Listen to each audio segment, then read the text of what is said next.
Governo Ladum preocupa com a tarifa que Estados Unidos da América aplica, também lá foi impacto para Timor-Leste. Foi na lesne Casa Branca publica imagem sira husi gráfico nebe usa husi presidente Donald Trump onde descreve tarifa sira nebe se aplica ba nação sira, incluímos nação sira e a Ásia. Nune foi no encontro semanal do presidente da República, primeiro-ministro Kairala Sanano Guzmão hateten, política Donald Trump nian com a tarifa se lá foi impacto ba economia Timor-Leste nian, também Timor-Leste importa sasan barakliu husi Indonesia. E bisa sebut rumah husi Amerika? Infam betul ba Amerika.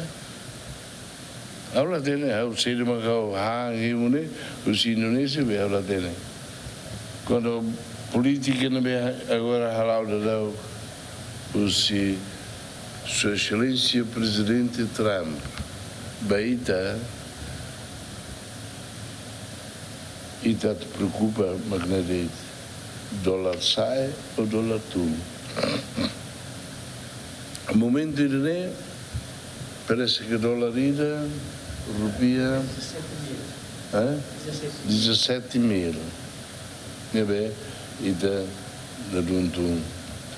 Mas ida reba ida na economia ida beden compra, importa, exporta, cari ida nia liu ho Indonésia.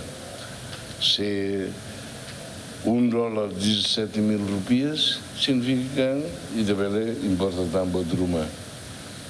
Mas karik maka ho laos batasha Amerika halune halba raisir nebe ia exporta ba